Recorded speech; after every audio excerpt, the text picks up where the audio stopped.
안녕하세요. 30대 여성입니다. 제가 결혼하는 과정에서부터 지금 현재까지 좀 웃긴 일화가 있어요. 아니, 웃기다고 하기에는 좀 그렇고 우프거든요. 그게 다 저희 시어머니 때문인데요. 한번 들어보실래요? 제가 결혼을 허락받는 과정은 좀 쉽지 않았어요. 저희 집은 단번에 허락을 해줬는데요. 문제는 시댁이었죠. 나는 우리 아들 이렇게 보내는 거 너무 아까워. 물론 너도 네 집에서는 귀한 딸이고 모자람 없이 잘 컸겠지만 나는 그보다 더 많은 걸 원해. 어머님, 그러지 마시고 구체적으로 뭘 어떤 걸 원하시는지 알려주실 수 있으세요? 아니 뭐 우리 아들 직업도 좋고 학벌도 좋아서 나는 예단도 많이 받고 싶고 결혼할 때 우리 아들도 좀 대접받으면서 장가 갔으면 싶거든. 엄마, 내가 뭐 돼? 내가 뭐 사짜 직업이야? 뭘 그런 걸 봐라. 나는 평범하게 가고 싶어. 시어머니 되실 분은 제 직업이 변변치 않다고 생각하셨는지 대기업 다니는 자기 아들을 저에게는 아깝다는 둥 예단 혼수도 많이 받고 싶다며 시커먼 속내를 알렸죠. 저는 그때 예비 신랑한테 완전히 빠져 있었고 예비 신랑도 이 난간을 헤쳐가기 위해 많은 노력을 했었어요. 저희들은 부모 허락 없이 결혼을 할 생각도 있었죠. 그러다 제가 그때까지는 별말을 안 했었어요. 저희 집안도 부족하지 않고 꽤 부유하다는 걸요.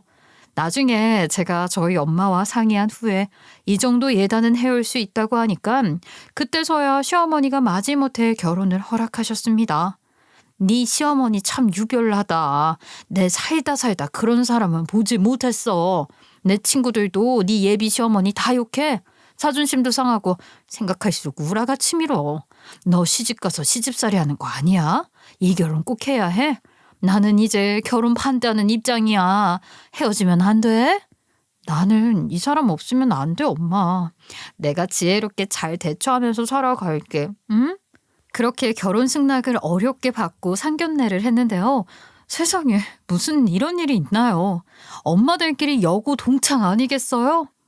어머, 너 순옥이 아니니? 네가 준환이 엄마였어? 우리 딸 시어머니 될 사람이고? 참내 세상 좁다더니 진짜 너무 좁지 않니? 어머, 네가 어떻게 이 여길 왜? 지연이 엄마니? 정말 세상 좁다. 널 어떻게 이렇게 다 만나니? 정말 세상 좁다. 그런데 두 분의 분위기를 보니까 반갑기는커녕 서로 원수지간이었던 것 같더라고요. 엄마는 드디어 잡았다 하는 분위기였고 시어머니는 쥐구멍이라도 숨고 싶어하는 눈치였어요. 엄마는 예비 시어머니를 노려보고 예비 시어머니는 계속 저희 엄마 눈을 피하더라고요. 애들이랑은 다 연락해. 나는 소식들을 연락을 하는 친구들이 없네. 그동안 어떻게 지냈어? 잘 지냈어? 네가 그렇게 떠났으니까 연락하는 친구들이 없지. 그리고 네가 그런 짓을 저질렀는데 우리가 잘 지냈을 것 같아? 내가 할 말이 많지만 보는 눈도 많고 상견례장이니까 우리 얘기는 다음에 따로 하자. 저희 엄마가 좀 기가 강해요. 그런데 시어머니를 보는 순간부터 더 기가 세지더라고요. 시어머니는 더 움츠러들고요. 엄마의 주도하에 그날은 예단 예물 혼수 함 이바지 이런 것들 조율했고요. 별 큰일 없이 끝나긴 했어요. 일은 그 다음날 벌어졌던 것 같아요. 퇴근하고 집에 갔더니 저희 엄마 기분이 아주 좋아 보였어요. 엄마, 좋은 일 있었어? 기분이 아주 좋아 보이네? 왜, 무슨 일인데? 너 결혼 생활 폈어. 네 시어머니 될 사람 내가 아주 혼내주고 왔다. 평생 너한테 잘할 거야. 우리 시어머니를? 두 분이 여고 동창이라더니 혹시 학창 시절에 무슨 일이 있었어? 아, 왜? 말 좀 해줘. 무슨 일인데? 어른들 얘기 알게 되면 다쳐. 그냥 감정이 좋지 않은 친구였는데 오늘 풀었어. 그 정도로만 알고 있어. 그래? 나는 상견례 때 엄마들끼리 별로 감정이 좋지 않은 것 같아서 결혼 업차고 할 줄 알았는데 의외다. 나도 그럴까 했는데 내가 걔 큰 약점을 잡고 있거든. 그것 때문에 너 못 건들 거야. 너도 못 헤어지겠다 했잖아. 네가 편하게 결혼 만들어줬으니까 결혼해서 편하게 살아.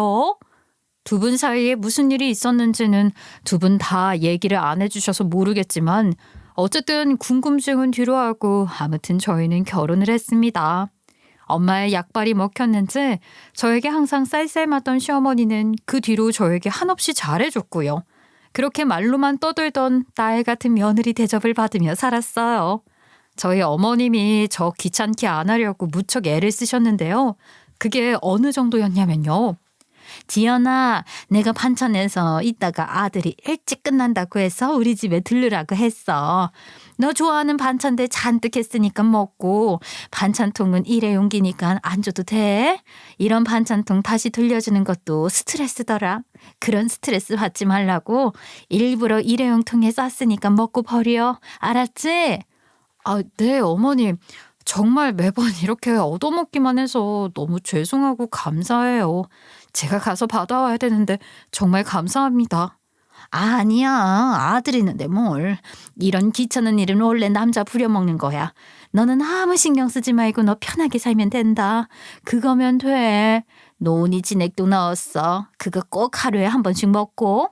그리고 한약 다 먹었을 것 같아서 한 첩 더 지어서 보낸다. 냉장고에 넣고 먹고 꼭 먹을 땐 데워서 먹어. 아이고, 약도 지으셨어요? 정말 감사해요. 저는 괜찮은데 이번에는 준한 씨 지어주시지. 저는 오래 먹었잖아요. 아니야. 걔는 지가 알아서 잘 먹는다고 하더라고. 걔 걱정은 하나도 하지 말고 네 걱정만 해. 전해보니까 손이 아직 차던데 여자 몸이 추우면 못 써. 네 몸 걱정만 해라. 알았지? 시어머니는 좋다는 건 다 저를 사주셨고 우리 엄마인지 남편 엄마인지 모를 정도로 어머님이 저한테 신경을 많이 써주셨어요. 정말 감사한 일이죠. 저희 엄마도 저한테 이렇게까지 해주지 않았거든요. 그냥 감동이었고요. 그 정성에 저도 어머님이 주시는 것 열심히 먹었습니다. 그리고 저도 보답했어요. 시부모님과 시간 되면 여행도 가고 백화점 가서 수분크림 같은 거 사서 보내드리고요. 저희 엄마한테 하는 것보다 좀 더 많이 했던 것 같습니다. 시댁에 가면 저는 그냥 귀한 손님이에요.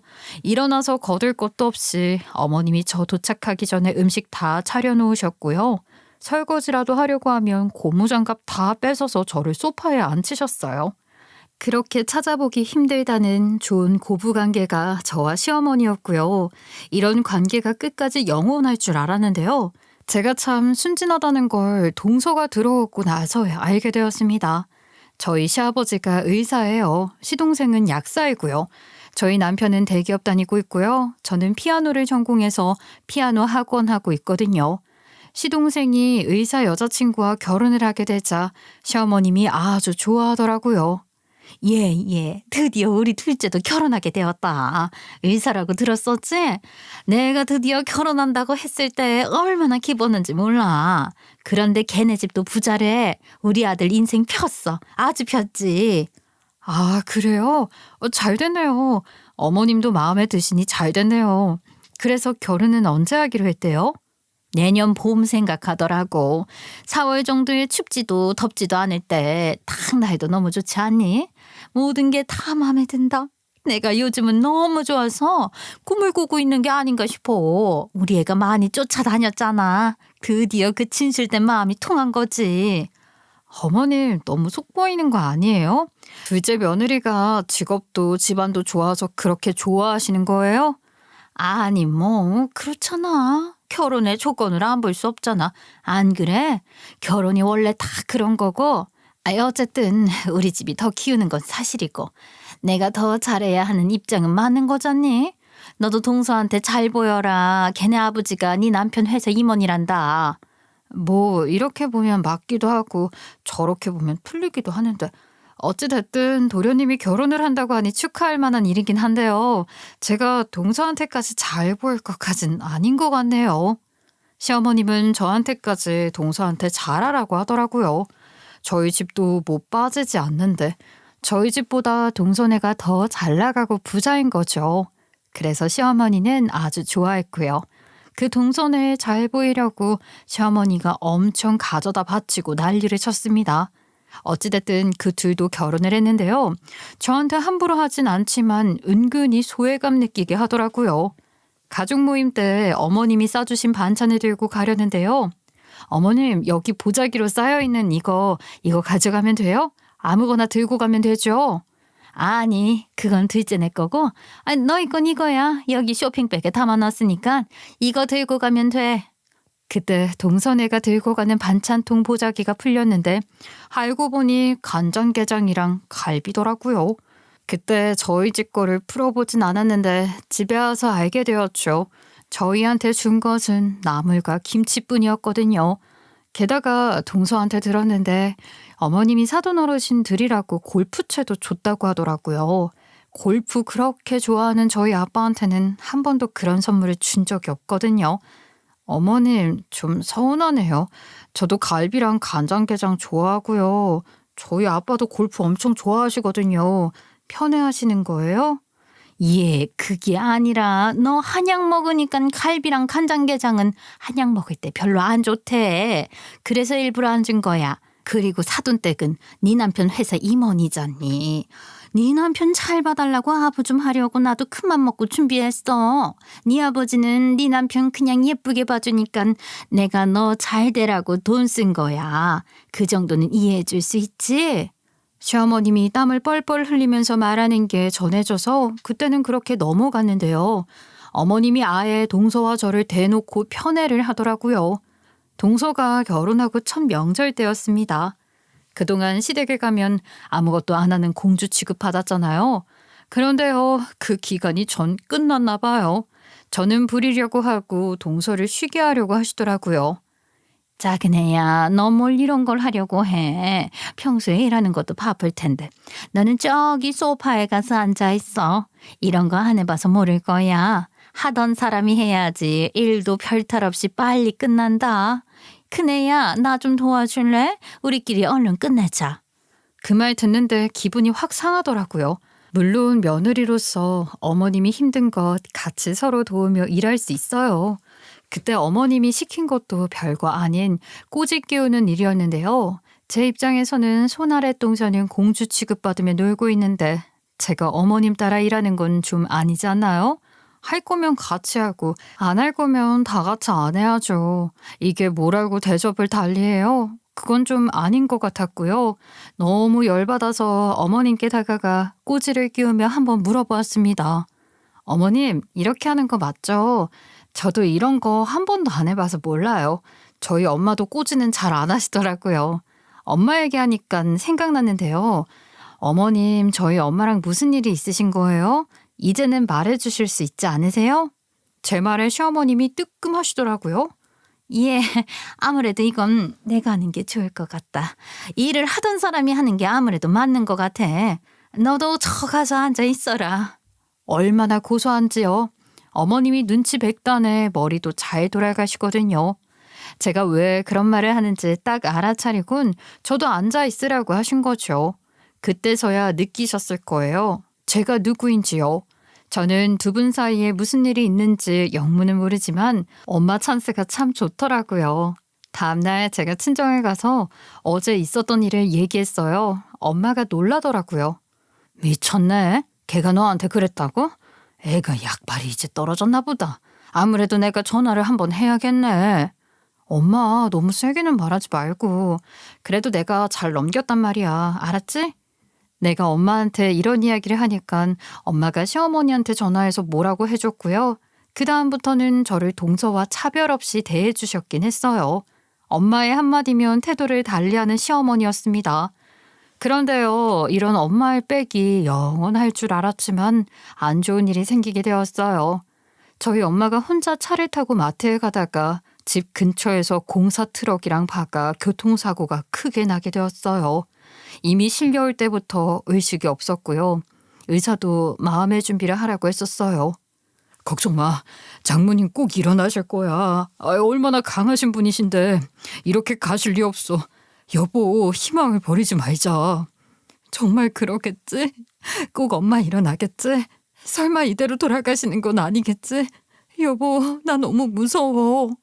하지만 저의 바람에도 불구하고 엄마는 며칠 뒤 세상을 떠나셨습니다. 비통한 마음으로 장례식을 치렀고 친척분들, 엄마 친구분들 다 오셔서 저희 엄마 마지막 가는 길을 함께 해주셨습니다. 한동안 엄청 우울하게 지냈어요.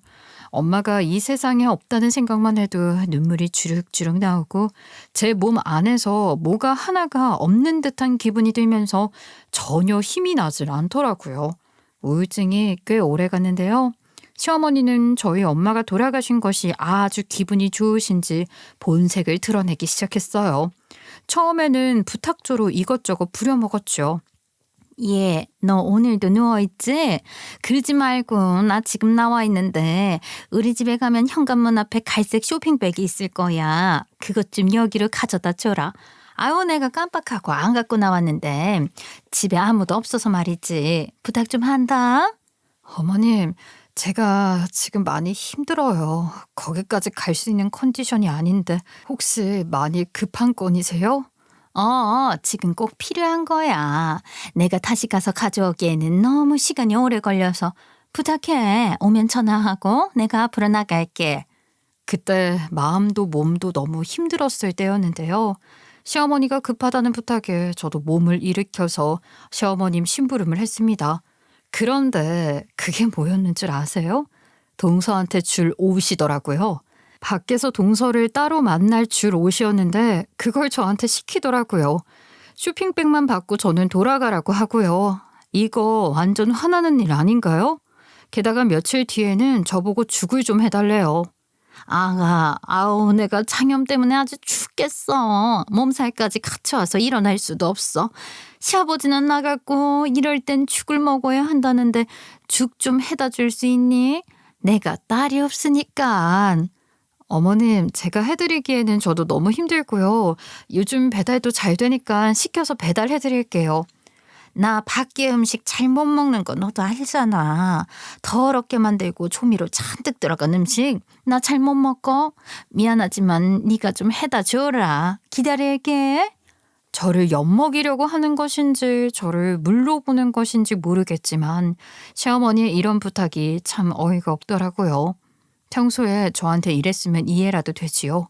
그런데 전혀 그런 거 없다가 갑자기 저한테 부탁한다는 식으로 이것저것 부려먹으니까 저도 기분이 나빴습니다. 제가 또 정상 생활을 하던 때도 아니고요. 일도 하는 며느리를 이렇게 부려먹어야겠습니까? 그 다음에 또 저한테 뭘 시키길래 그때 제가 한 소리 했습니다. 어머님, 저 지금 너무 힘들어서 어머님 부탁 못 들어드리겠고요. 정 도움이 필요하시면 남편 부르시든가 아니면 사람 불러서 해결하세요. 저는 못 해드려요. 예, 뭘 이런 걸로 회사에 있는 사람을 부르고 돈 주고 사람을 쓰니? 네가 잠깐 도와주면 될 일을 그렇게 하기 싫으니? 어머님, 제가 지금 어떤 상황인지 아시잖아요. 그런데도 저를 그렇게 부르셔야겠어요? 저 너무 힘들어서 못하겠다고요. 제가 좀 강하게 어머님의 부탁을 거절했더니 어떻게 나오는 줄 아세요? 그 다음부터는 저한테 저희 엄마 욕을 하더라고요. 너는 성격이 왜 그 모양이니? 뭐 네 엄마 닮아서 그런 거겠지. 네 엄마가 학창 시절에도 너랑 똑같이 그랬었어. 하나같이 어쩜 네 엄마를 빼닮았니? 안 좋은 기억 떠오르게? 사람이 마음을 곧게 써야 해. 안 그러면 네 엄마처럼 한순간에 골로 간다. 저는 그런 말을 들었을 때 시어머니가 드디어 미쳤구나 싶었어요. 그동안 이러고 싶은 걸 감춰왔는데 이제야 터트리는구나 싶었어요. 지금 저희 엄마 욕하신 거예요? 어머님 미치셨어요? 어머님, 저희 엄마가 돌아가셔서 눈에 가시가 없어져서 이러는 것 같은데요. 제가 참고만 살 것 같아요? 제가 그럴 것 같아요? 뭐? 미쳤냐고? 어머, 얘 말하는 것 좀 봐. 네 엄마가 그렇게 가르치디? 네 엄마가 그런 말 썼구나. 이래서 피는 못 썩이는 거야. 내가 결혼을 시키지 말았어야 했는데 야 이년아, 너 지금 내가 누군지 몰라서 이러는 거야? 난 이 시어머니야. 그날 어머님과 전화로 엄청 많이 싸웠어요. 어머님은 저한테 이년저년 하면서 막말까지 했습니다. 어머님과 저는 돌이킬 수 없는 강을 건넜고요. 퇴근하고 돌아온 남편한테 이 사실을 다 알렸지요. 나 앞으로 시댁 안 갈 거야. 내가 이런 대접 받으면서 거길 왜 가? 그런 줄 알아. 아휴, 그래. 그러자. 그러는 게 좋겠어. 나도 엄마랑 말이 안 통해. 장모님 돌아가시고 엄마가 많이 변한 건 사실이야. 우리 최소한의 연락만 하고 살자. 당신은 안 해도 되고. 남편도 저와 똑같이 느끼고 있었더라고요. 그래서 남편도 자신의 본가에 가지 않고 살았고요. 서방님하고도 연락을 하지 않았어요. 저희 친정에만 가고 명절에는 여행 다니고 그렇게 남남처럼 살고 있었습니다. 그렇게 사니까 마음도 편하고 몸도 편하더라고요. 남편도 본가에 가면 시어머니의 언행에 스트레스를 엄청 받아왔었는데 안 가니까 편하다고 하더라고요. 그렇게 거의 모든 연락을 끊고 살고 있었는데 시댁에서 소식이 하나 들려왔습니다. 동서가 출산을 했다는 소식이었어요. 서방님한테서 연락이 왔었고요. 전화를 받고 시부모님과 일정이 겹치지 않게 병문안도 가고 아이 100일, 때때로 계절별로 옷도 사주시며 동서와 서방님을 따로 만났었어요. 동서는 다행히 제 속을 잘 이해해주는 사람이라 이야기가 잘 통해서 저와는 사이가 좋았어요. 어머님 안 보고 사니까 나는 편해서 좋아. 만나고 싶은 사람과 만나서 이렇게 힐링할 수 있는데 만나면 힘든 사람을 굳이 힘들게 왜 만나? 저 같아도 형님처럼 했을 것 같아요. 어머님이 저한테 잘해주시지만 이건 분명한 의도가 있어서 하는 행동이잖아요. 그런 거 보면 어머님은 참 계산적인 사람이구나 하고 느껴요. 동서랑 얘기하다 보면 때론 친구 같고 때론 동생 같았어요. 그래서 더 뭐라도 더 챙겨주고 싶고 잘해주고 싶은 사이가 되었어요. 그러다 조카 돌잔치가 되었는데요. 이때는 정말 안 갈 수가 없는 상황이잖아요. 저도 그냥 이때는 가야겠다 하고 마음의 준비를 단단히 하고 있었는데 웬일인가요? 시어머님이 먼저 전화를 준 것이었죠. 내 전화 안 받을 줄 알았는데 받네. 아니 2주 뒤에 작은 애들 돌잔치인 거 알지? 내가 옷 하나 보냈으니까 그때 그 옷 입고 와라. 명색이 형님인데 조카 돌잔치 날은 화해할 거 아니니. 깨제제하니 옷 입고 오지 말고 좋은 옷으로 한 벌 사서 보냈으니까 꼭 입고 와. 아, 옷 보내셨어요? 아, 네, 알겠습니다. 그때 그 옷 입고 갈게요. 그럼 그날 뵙겠습니다. 할 말만 하고 딱 끊었는데 어머님이 웬일이나 싶더라고요. 동서 돌잔치에 차려입고 오라고 하는 의도이지만 형님이 초라하게 보이지 않았으면 싶은 생각도 있겠지 하고 어머님의 의도를 고깝게 듣고 깊게 생각하지 않으려고 했어요. 배송된 옷을 보니까 백화점에서 보냈던 거고요. 옷도 화사하니 예쁘더라고요. 저한테 잘 맞았고요. 그래서 어머님 성의가 있는데 그 옷을 입고 가려고 했어요. 이렇게 어머님과도 화해까진 아니지만 관계가 개선될 것 같다는 생각을 하긴 했습니다. 돌잔치 날이 다가왔고요. 어머님이 보내주신 옷을 입었고요. 화장도 다 하고 머리도 하고 한껏 꾸몄어요. 그때 저희 애가 5살이었거든요. 이제 출발하려고 나가기만 하면 되는데 애가 배가 고팠는지 저 몰래 초콜릿 우유를 먹고 있다가 제가 그걸 뺏었어요. 그 찰나에 그만 제 옷에 쫙 흘려버리고 말았습니다. 아이고, 이를 어째? 이 옷 입고 가야 하는데 내가 못 살아. 여보, 잠깐만 나 물로 좀 빨아볼게. 아유, 지금 가야지 않는데. 얼른 서둘러. 안 그러면 차 막혀서 엄청 늦어. 제가 급하게 물로 좀 빨아보려고 했는데 초코 얼룩이 단단히 져서 안 저어지더라고요. 하는 수 없이 다른 옷으로 갈아입고 갈 수밖에 없었죠. 돌잔치장에 도착하니까 어머님이 여러 사람들과 인사를 나누고 있더라고요. 멀리서 제가 오는 걸 보고 어머님이 얼굴을 찡그리셨어요. 그럴만도요. 어머님이 그래도 신경 써서 보내준 옷을 안 입고 왔으니 서운할 만도요. 그래서 사정을 설명드렸습니다. 어머님, 사주신 옷 입고 나왔는데요. 저희 애가 초콜릿 우유를 그만 제 옷에 쏟는 바람에 어쩔 수가 없었어요. 저 생각해서 옷 사주셨는데 죄송해요. 살짝 빨아서 입고 오려고 했는데 얼룩이 안 지워지더라고요. 다음에 입고 올게요. 제가 사정을 설명하자 어머님도 마음을 푸시더라고요. 말하길 잘했다는 생각이 들었죠. 그러니? 오느라 바빴겠네. 그래, 이 옷도 괜찮다. 잘 챙겨 입고 오면 되지 뭐. 아, 그래, 알았어. 어머님은 여전히 이 사람 저 사람 돌잔치에 온 사람들한테 인사하느라 바빴어요. 딱히 저를 친척들 사돈분들께 인사를 시켜주진 않으셨어요. 반면에 동서는 겁나 인사시켜주고 칭찬이 마르질 않았죠. 그때 다시 한번 깨달았어요. 어머님은 저를 싫어한다는 것을요. 동서를 좋아하고 저를 싫어하니까 저렇게 티나게 편애하는 거라 생각했어요. 그래서 저는 제가 알아서 인사하러 다녔고요. 제가 알아서 저를 챙겼어요. 그런데 그게 또 어머님이 보기가 싫었나 봐요. 조용히 저한테 다가와 이렇게 말을 하시는 거예요.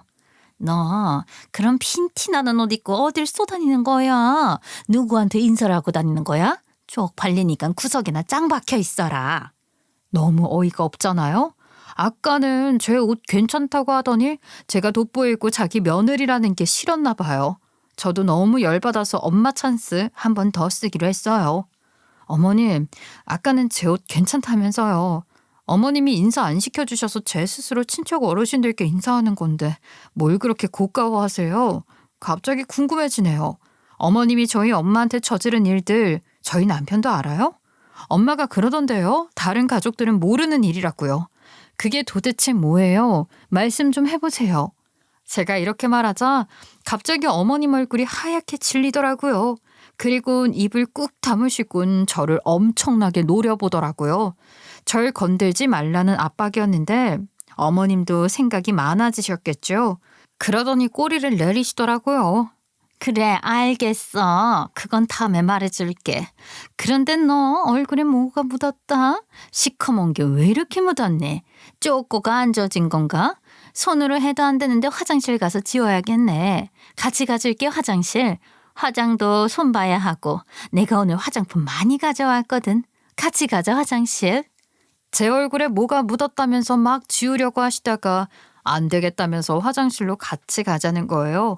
저는 아까 초콜릿 우유가 얼굴에 튀었나 하고 화장실로 따라갔는데요. 그게 다 어머님의 수작이었던 것입니다. 어머님은 제가 화장실로 들어오자마자 제 뺨따기를 쳤어요. 어머님, 이게 뭐 하는 짓이세요? 이러려고 저 여기로 부른 거예요? 무슨 경우 없는 짓이세요, 이게? 야, 이년아. 네 엄마 믿고 자꾸 이러는데 네가 알고 있든 안 알고 있든 나는 이제 상관없어. 너 나한테 한 번만 더 협박해봐. 그땐 뺨으로 안 끝나. 어디 한 군데 풀어줄 줄 알아 너. 협박이요? 도대체 무슨 일을 하고 다녔길래 이 정도의 말이 협박처럼 들리세요? 무슨 짓을 했길래 엄마 얘기만 해도 벌벌 떠는데요? 넌 몰라도 돼, 이년아. 너 같은 년은 애초에 반대를 했어야 했는데 아유, 내가 마음이 약해서 너를 왜 허락을 했는지 몰라. 이 미친년아, 나 한 번만 더 기어 올라와봐. 그때는 내가 너네 엄마 있는 곳으로 보내줄 테니까 각오해. 시어머니는 저를 향해 입에 담기도 힘들 만한 쌍스러운 욕을 퍼부었고요. 고래고래 소리도 질렀습니다. 그리곤 화장 딱 고치고 나가는데 소시오패스를 보는 듯 했어요. 온몸에 소름이 돋더라고요. 이렇게 당할 수만은 없었어요. 남편한테 일러봤자 집안 싸움으로만 끝날 뿐이잖아요.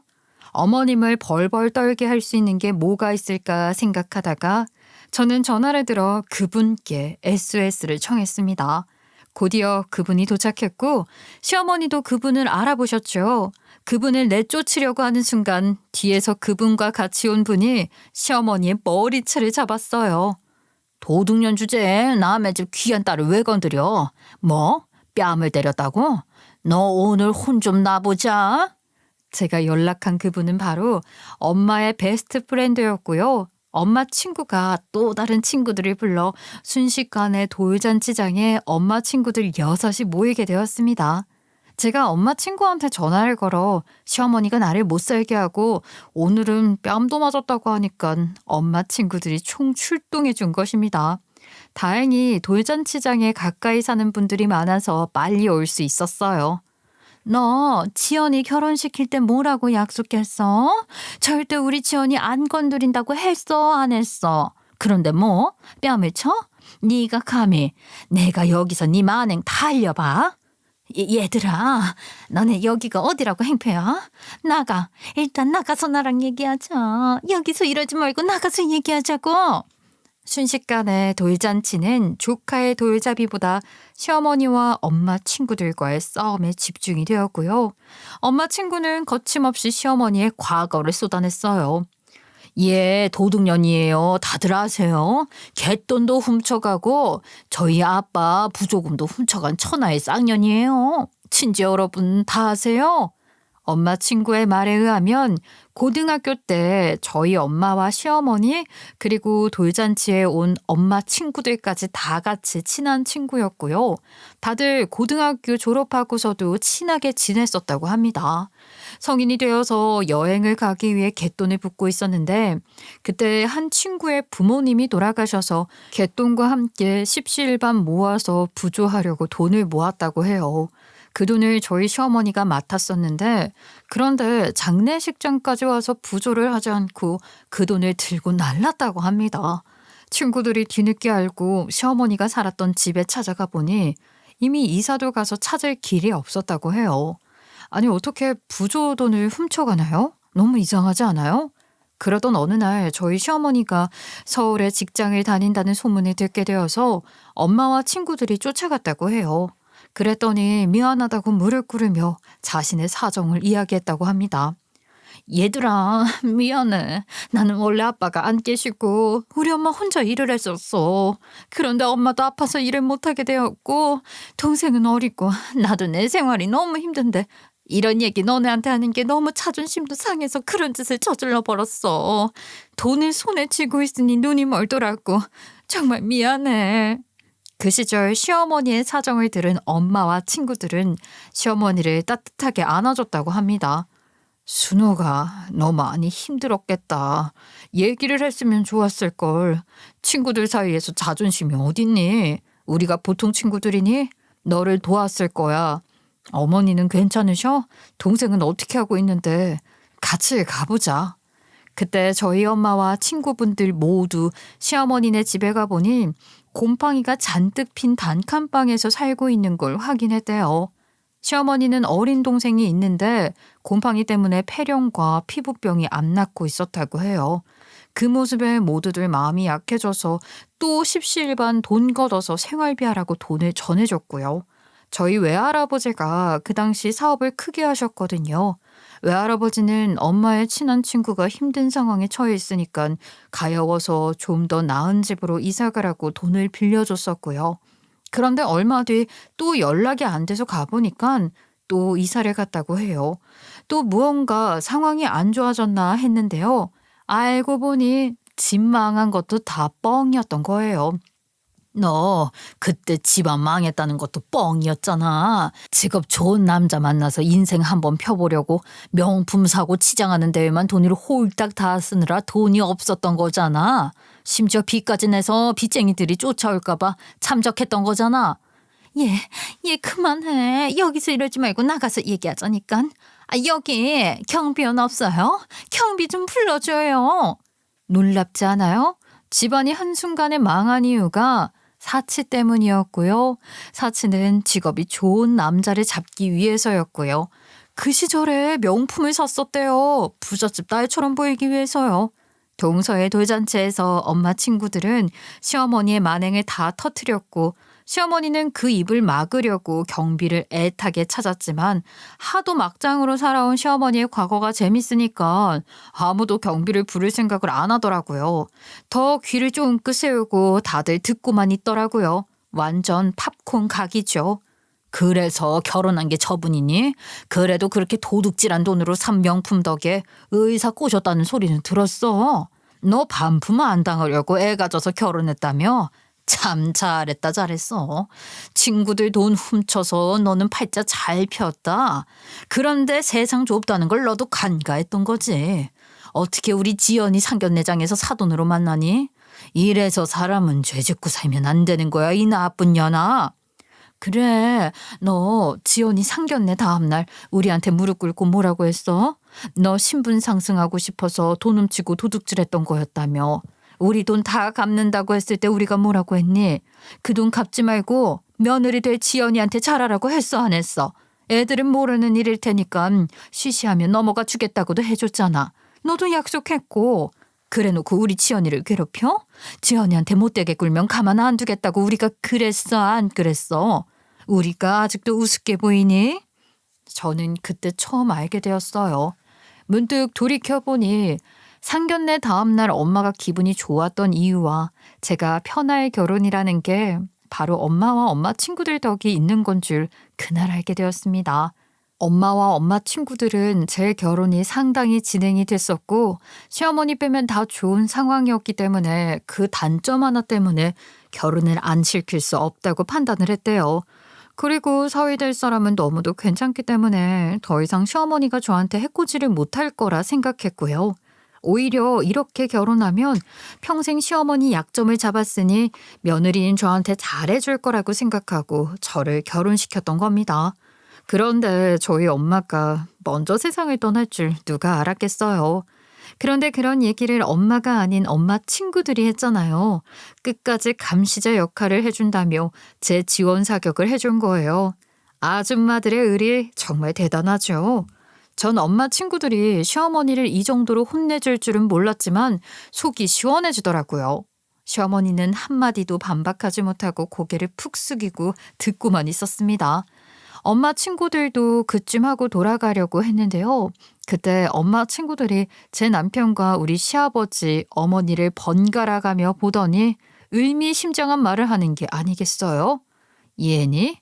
네가 결혼도 하기 전에 가졌다는 애가 아유 지금 보니까 누구랑 닮은 것 같다. 왜 있잖니 예전에 우리 동네 살던 그 오빠 닮지 않았어? 어머 그러네 충현이 오빠 맞지? 그 오빠 닮긴 했네. 얘 너 확실히 네 남편 사이에서 낳은 네 자식 맞지? 아유 설마. 너네 지금 무슨 말을 하는 거야? 할 말 다 했으면 어서 가. 나 이 정도로 망신 줬으면 됐잖아. 어서 가. 어서 가라고. 무슨 소리를 하는 겁니까? 아이 제 아들입니다. 40년 가까이 키운 제 아들이라고요. 말씀이 좀 지나친 거 아닙니까? 아버님까지 화를 내시자 어머님은 매우 당황해하면서 온 힘을 다해 엄마 친구들을 내쫓았습니다. 때마침 보안팀에서도 와서 엄마 친구들은 쫓겨나게 되었어요. 쫓겨났지만 엄마 친구들의 완승이었죠. 돌잔치가 한순간에 시어머니 때문에 아수라장이 되었고요. 저도 그 틈에 따라 집으로 돌아왔어요. 그런데 다음 날 눈치 빠른 우리 시아버님이 찜찜하셨나 봐요. 다음 날 저한테 따로 전화가 왔어요. 결혼한 이래 처음 받는 시아버지의 전화였습니다. 내가 그동안 바쁘기도 했고 여자들 싸움에 끼지 않으려고 가만히 있었는데 말이야. 이제는 여자들 싸움이 아닌 것 같구나. 어제는 너무 경황이 없어서 너를 그냥 보냈는데 어제 사돈 친구분들이 한 말씀이 다 사실이냐? 네 아버님. 어제 집에 돌아와서 엄마 친구분들하고 다시 한번 통화했는데요. 모두 사실이고요. 비하인드 스토리가 더 있었어요. 그래서 엄마와 어머님이 사이가 안 좋았나 봐요. 다른 건 다 이해하고 넘어갈 수 있는데 자꾸만 신경 쓰이는 말이 있어서 좀 확인해 보고 싶어서 네 남편 칫솔 좀 나한테 보내줄 수 있니? 확실히 하고 넘어가야지 나도 찝찝하지 않을 것 같아. 저희 시아버님 엄청 우직한 분이시거든요. 일적으로도 꽤 성공을 이룬 분이시고요. 엄마 친구들이 하는 말 따위에 신경을 쓰지 않을 것 같았는데 남편 유전자 검사를 하고 싶다는 말에 저는 좀 의외라는 생각을 했습니다. 그래도 하고 싶다는데 남편 칫솔을 퀵으로 보내드렸고요. 며칠 뒤에 검사 결과가 나왔는데요. 결과는 정말 쇼킹했습니다. 남편은 아버님의 친자식이 아니었어요. 그 시절에 유전자 검사 같은 게 어디에 있었겠어요. 결혼했고 애 낳았으면 당연히 자기 자식인 줄 알고 살았던 거죠. 그런데 이제 와서 검사를 해보니 자기 친자식이 아니라는데 아버님이 얼마나 허탈하셨을까요? 저도 그 소식 듣고 놀랐는데요. 하나 더 놀랄 만한 일이 있었어요. 바로 서방님도 아버님의 친자식이 아니라고 합니다. 어머, 세상에 어떻게 이런 일이 있을 수가 있나요? 시어머님은 제가 생각했던 것보다 더 어마어마한 사람이었던 거예요. 그 때문에 집안이 발칵 뒤집혀졌습니다. 저도 그 소식을 듣자마자 바로 남편과 시댁으로 뛰어갔어요. 무슨 일이 날 것만 같았죠. 가면서 동서한테도 전화해서 시댁으로 오라고 했습니다. 아니 어떻게 이럴 수가 있어? 어떻게? 그렇게 날 탐냈으면 적어도 자식은 내 자식이었어야지. 날 이렇게 바보로 만들 수가 있어? 어떻게? 여보, 잘못했어. 내가 정말 미안해. 내가 정말 천하의 죽일년이야. 정말 미안해. 그래, 첫째는 그렇다 치자. 그런데 어떻게 둘째까지 내 시간이야? 어떻게 나를 이렇게 기만할 수가 있어? 당신이 사람이야? 사람이냐고? 아버님이 이렇게 화를 내시는 건 처음 봤어요. 남편도 서방님도 모두 아버님이 이토록 화내는 건 처음이라고 했습니다. 어머님은 아버님 발끝에 바짝 엎드려 울면서 빌었어요. 당연하죠. 이런 일을 어떻게 저지를 수가 있나요? 누구야? 누군데 결혼하고 나서도 만난 거야? 설마 둘 다 서로 다른 씨는 아니지? 그 정도는 아니지? 여보, 그건 아니야. 그건 진짜 아니야. 한 사람이야. 내가 정말 미안해. 내가 정말 잘못했어. 나 버리지 마. 나 버리지 말아줘. 말도 안 되는 소리 하지 마. 내가 당신이랑 이제 어떻게 살아? 내가 당신과 더 살면 그게 바보지? 그게 등신이 인증하는 거라고? 어머님은 손발 모두 모아 아버님께 비시더라고요. 그래도 저희 아버님 신사신 게 고함만 지르지 손찌검은 하지 않으시더라고요. 제가 아버님이었다면 그 정도로 끝나지 않았을 텐데요. 정말 대단하세요. 어머님과 아버님의 대화 속에서 알게 되었어요.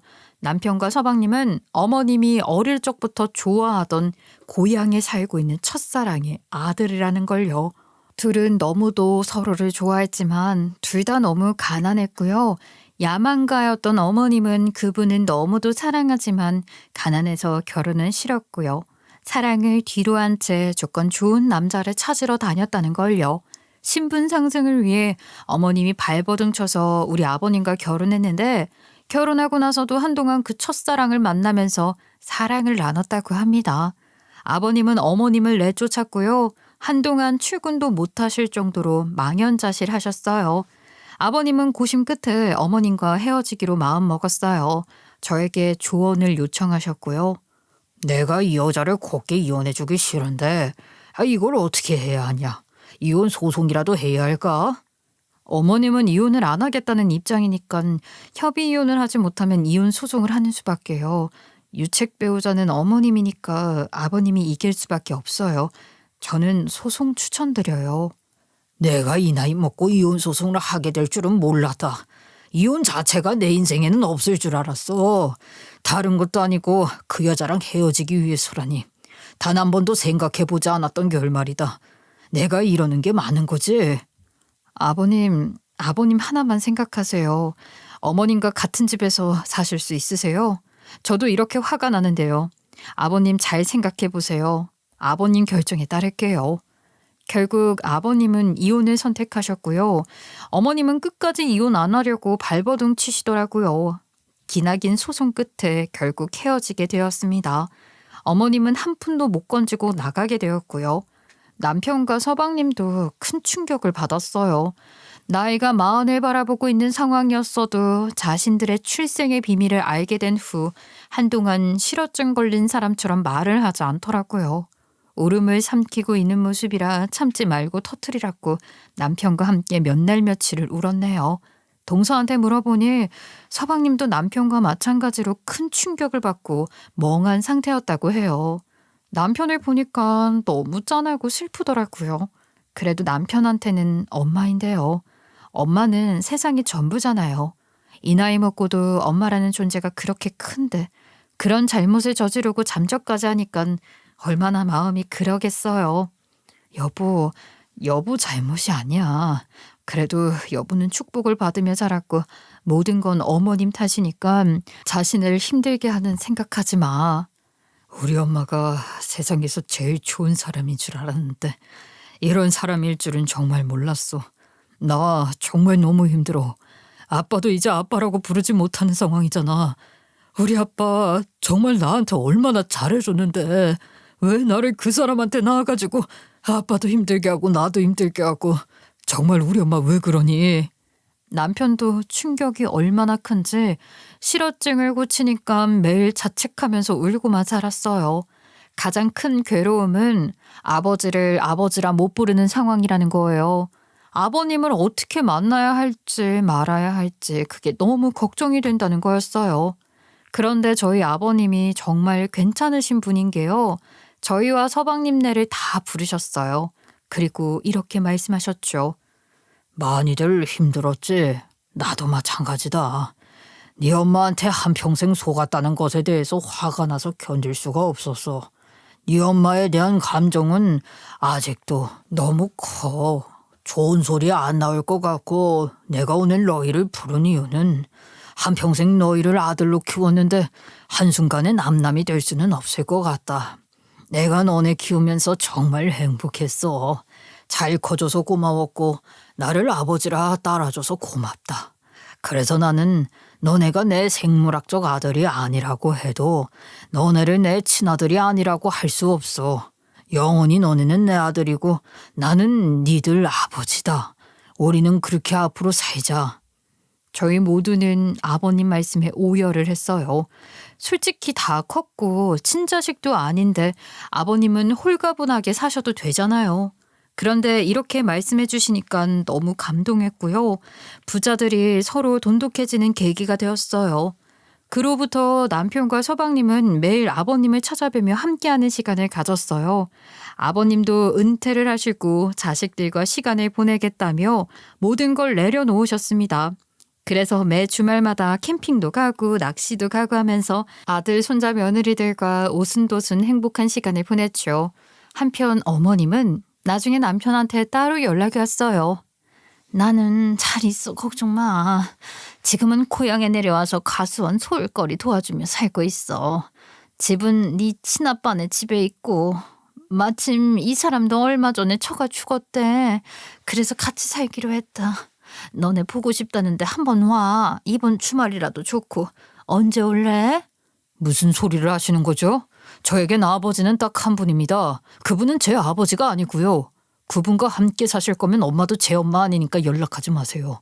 엄마 장례식 때나 갈 테니까 돌아가시면 그때 연락 주라고 해요. 엄마랑은 다신 연락하고 싶지 않아요. 예, 내가 너를 어떻게 키웠는데 네가 어떻게 나한테 이럴 수가 있어? 엄마가 나를 어떻게 키웠는데 나를 위해 산 건 맞아? 엄마 자신을 위해서 도둑질하고 사람 속이고 살았던 거잖아.